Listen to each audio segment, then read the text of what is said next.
We will be discussing today's lecture, which is about magnetic torque or moment. We'll come across what is magnetic torque, but let me just describe what is torque in general.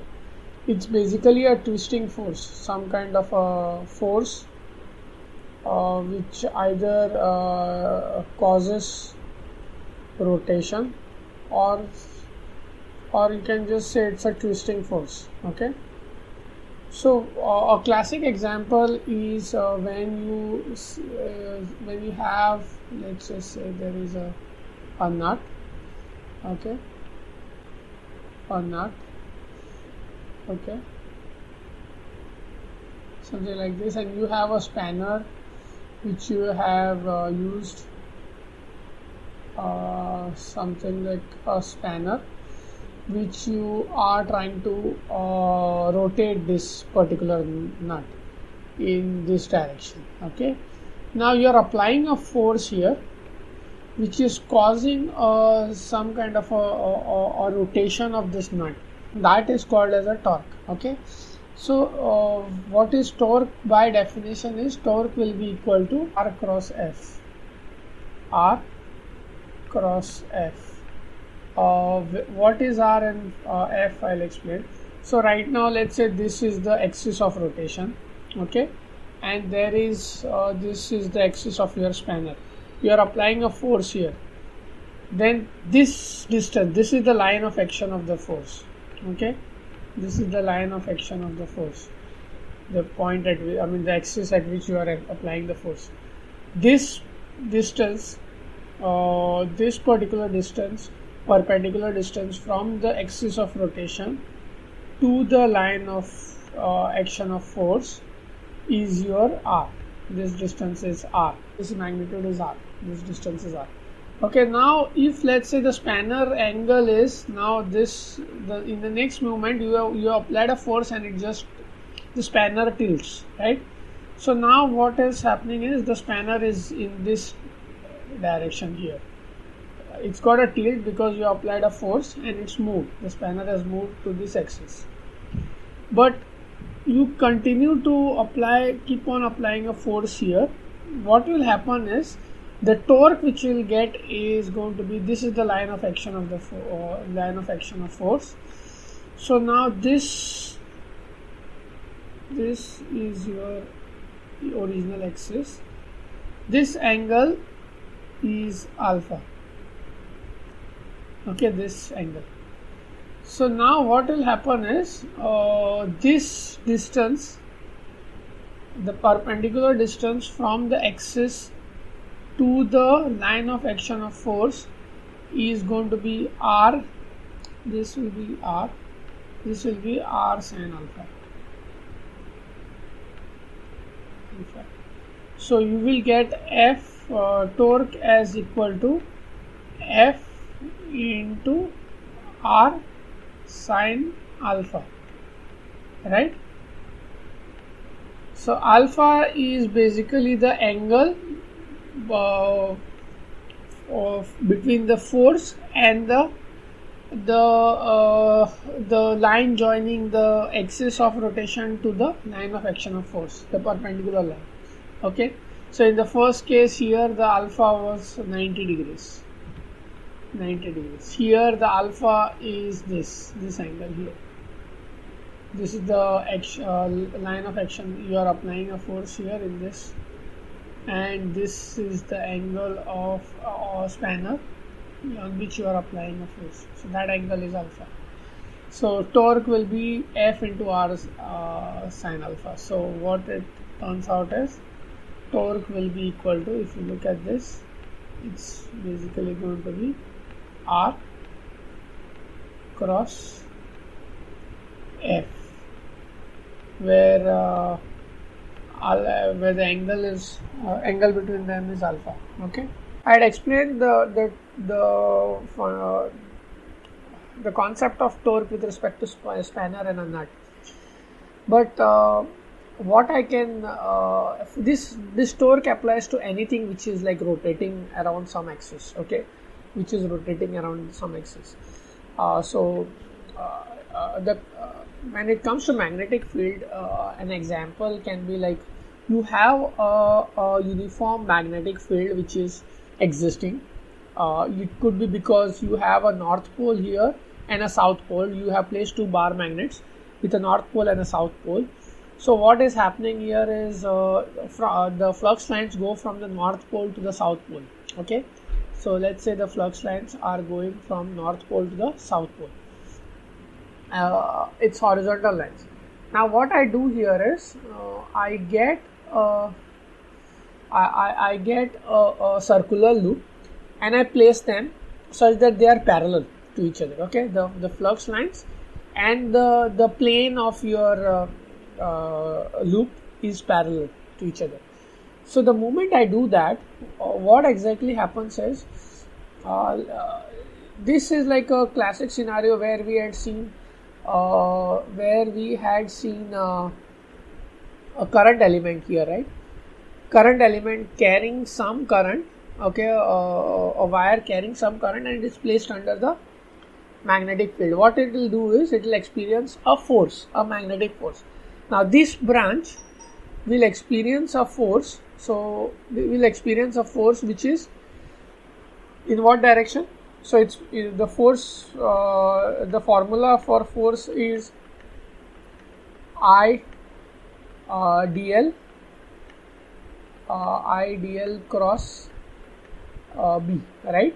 So it's a cross product. So now the direction of the force will be 90 degrees to the plane of dl cross B. So what is the plane? They are basically what I am saying is they are parallel to each other. The plane of the axis, plane of the current loop, and the B, right? So what will happen is this will be my plane. This guy will be my plane. This guy. Okay. So if I assume this is my z axis, this is my z axis, and if I assume that this is my y axis, then yz is my plane. So if I say that for simplicity, so if I say that this direction is y axis, right? This direction is y axis and this direction is z axis. Then yz, the ideal cross B plane is my y axis, okay, yz plane. Okay, now the force which I'll experience is, this is the direction of the current element and this is the direction of the B. So what the rule is, the right hand I keep it in the direction of the current, and I then curl my fingers in the direction of B. So the thumb direction will be in this direction, right? So I will experience a force which will be going down. Okay, this guy will be this part of this branch of the loop will be experiencing a force downwards. Same way, if I use this, then my direction of U is this, and then I curl my fingers in this direction, my thumb points upwards, the right hand. So my direction of force will be upwards here for this part of the loop. Okay, here for this part of the loop, the current element is parallel to the direction of the B. So what will happen is it will be sine of 0 or sine of pi. So that there will be no force. This force will be 0. On this loop it will be 0. On this loop also the same thing. It is parallel, so this will be 0 again, right? So what you will be experiencing is only two forces, which is this guy here in this direction, which is forcing this branch to go downwards, and this branch will experience a force which will force this branch to go upwards, right? Something like that. So what will be the force here? What I have mentioned here is F12 and F34 will be 0. F12, this branch and this branch will experience a force of 0, and this branch F23 and F34, F23 will experience a force of IDL cross B. Okay, and the L IDL is, let's say this length is L. If I say that my dimensions are such that this branch is having a distance length of L, and this branch has a length of W. So what is going to happen for this guy here is, this is the expression for the force, right? So if I assume that it's F0 is the value, the force experienced by this branch will be minus of F0. That's obvious, right? Sorry, this is 1 to 4 to 1, right? This is 4 to 1. Okay, so these are the two branches. 4 to 1 will experience a force which is upwards, 2 to 3 will experience a force which is downwards. So now here your F23 will be actually equal to the dl vector is in the dz direction. So this will be I dz cross B. This is what you will get, and the length of the BZ will be like from 0 to L, the integration limits. For F41 it will be like, this is 41 again, okay, this is 41 F41 this will be equal to from L to 0, and this will be I dz again, okay, cross B. So B is moving in the y direction, so what you will get is this is B is going in the y direction, so this is I dz ay az, I dz into az is what you will get this as value, and this is also I dz into az. This is what dz cross ay, it will be like in the x direction, this force will be, right? So force will be pointing in x and minus x, so that's fine. So this is z cross y, so this will be in the ax direction. Sorry, this will be z cross y will be minus ax direction, and this will be in z cross this is minus z, right? So this will be in ax direction. Okay, something like that you will get. This force will move this branch upwards and this branch downwards. So there is since their line of action of the force is not the same, they will not cancel out as such. Okay, their line of action of force is, this guys is this direction, this guys is this direction. So what will happen is, so if this is the so this is the explanation, this force is acting upwards. So this view right here, what you have is the front view. So if I see from here, this loop, the front view, what I see is the current is going into the book, okay, and into this one. So I'm seeing from here, so then I see that the current is going away from me, that's why I have this cross sign here. And here if I look at this particular point, I see that the current is coming towards me, so that's why I have this dot, okay, and this width is W, okay. So this is the scenario when you have placed this is how the current loop is placed. You have, it's in parallel with the B, okay, it's in parallel with the B.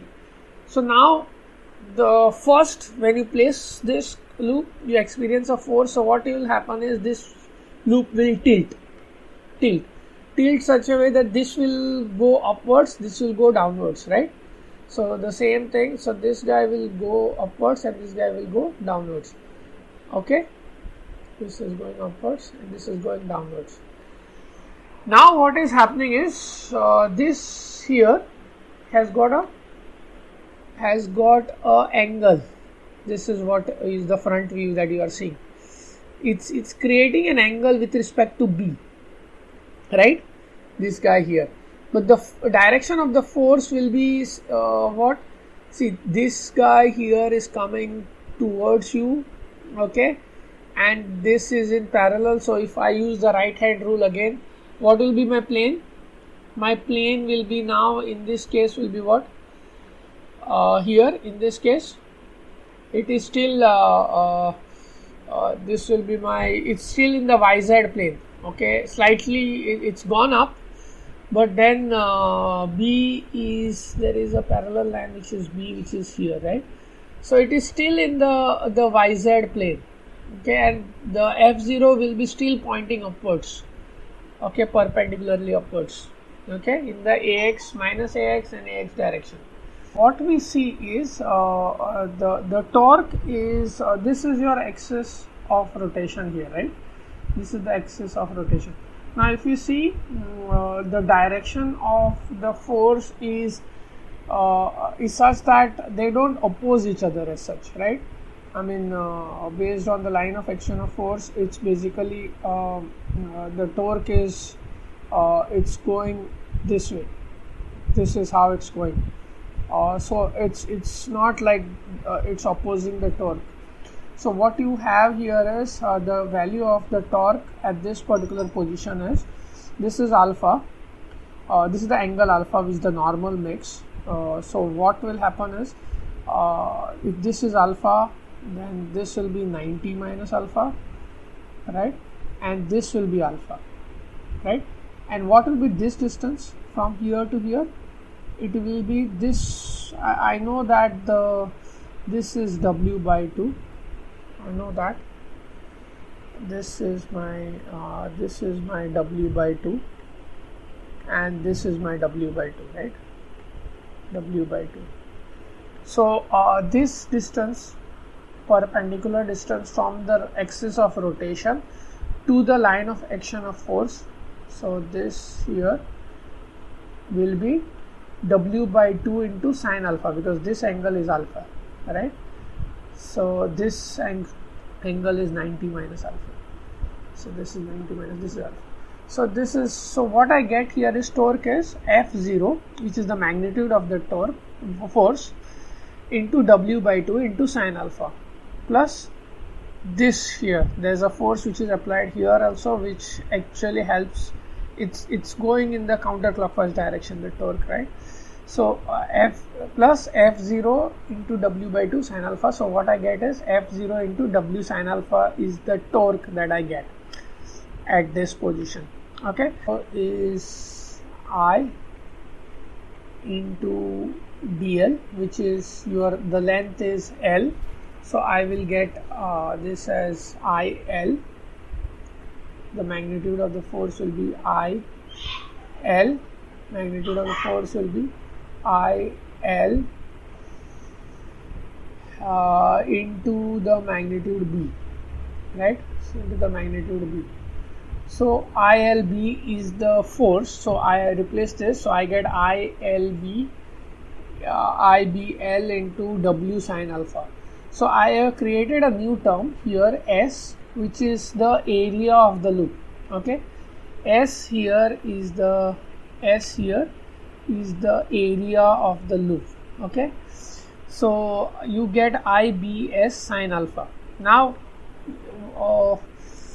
one more thing which I wanted to discuss was, this is the area of the loop. This is this value is L, this side is L and this side is W.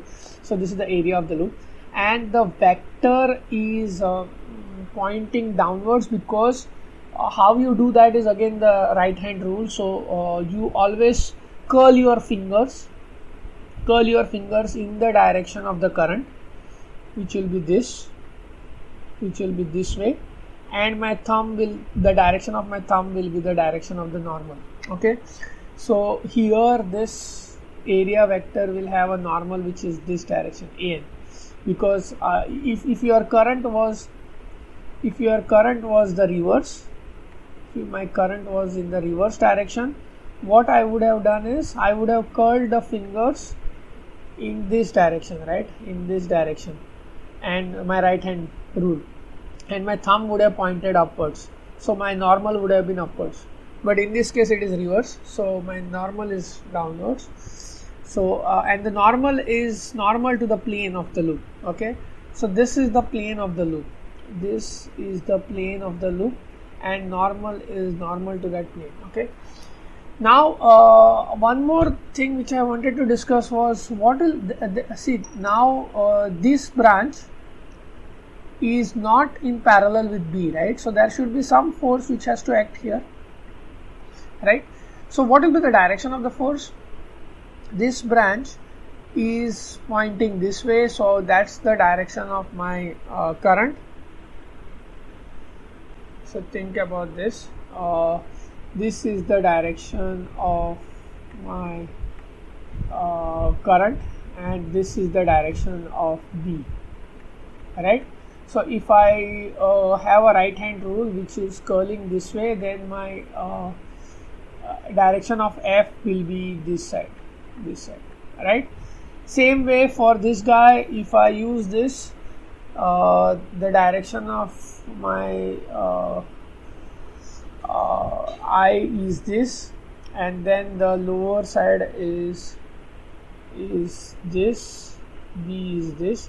So I have to curl my fingers in this direction.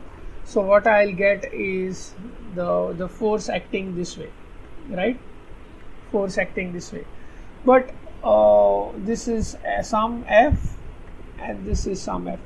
But however, what will happen is, if you see the line of force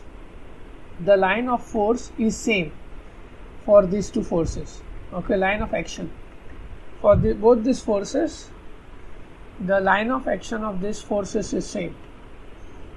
Line of action is same, so they will cancel out.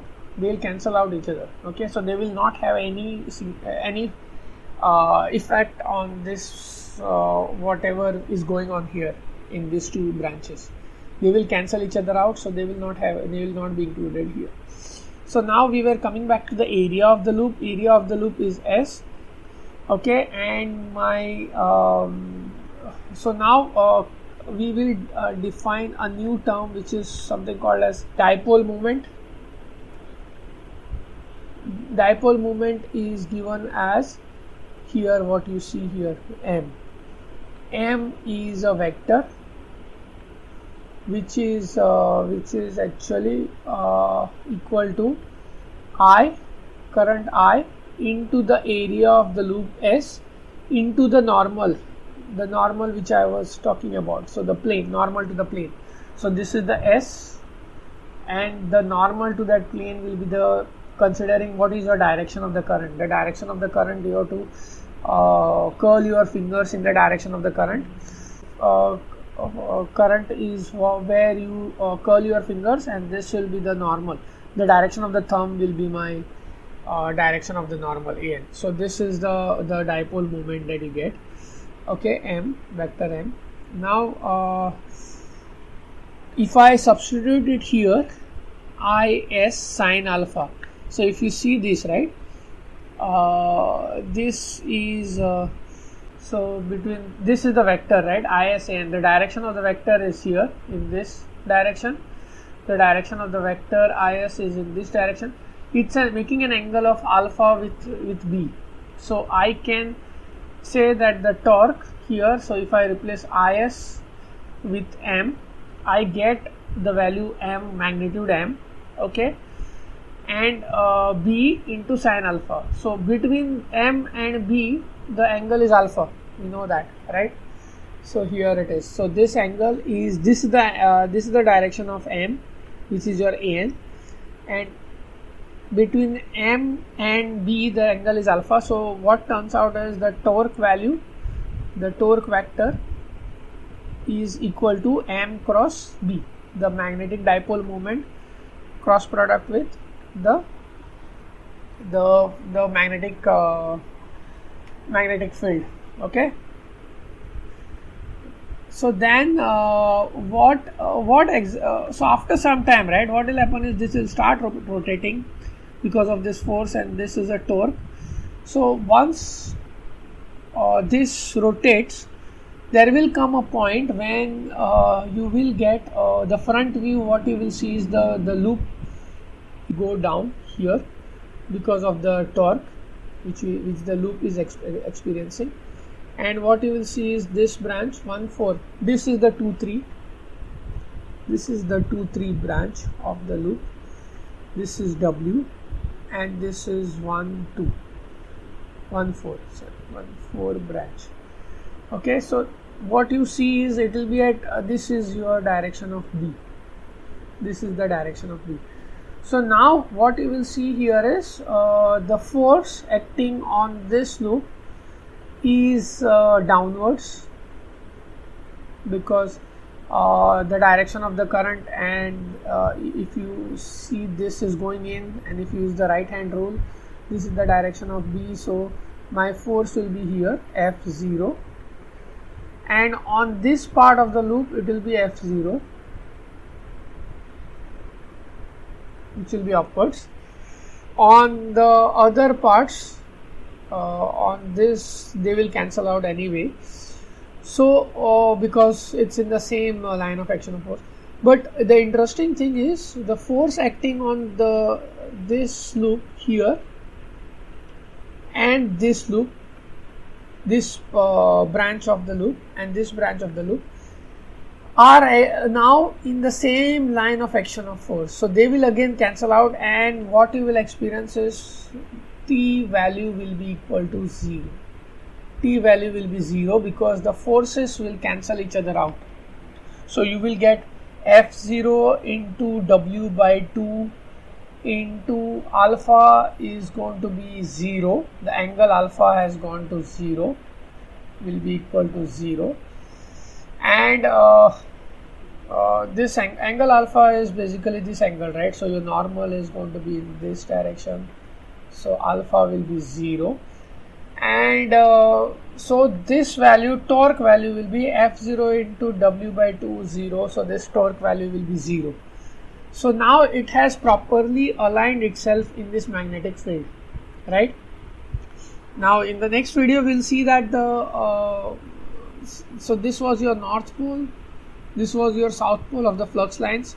Now if I use the current rule for this particular current loop, then what you see here is this particular thing, the torque is 0, so it will not rotate anymore, so it has oriented itself such that, see, this was your north pole and this was the south pole of the bar magnets that you had, and you had a flux lines, right?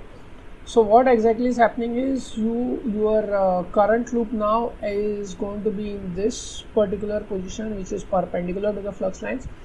Why? Because in the next video we'll see that the current loop, right, acts like a dipole. If I use my right hand rule, if I curl my fingers and then the direction of my thumb is the direction of the north pole, so this side is my north pole and this side is my south pole. Okay, so here in this case the top part is my south pole and the bottom part acts like a north pole. So now it's similar to, like, if I get a bar magnet here in this flux lines, it will orient itself because it will get repelled from the north pole and it will orient itself away from this north pole, and they will be like the bar magnet would have been oriented this way, right? This is the north pole and this is your south pole. So same way this current loop orients itself such that its north pole is on the other side and the south pole is on the other side of the, away from the flux lines. Okay.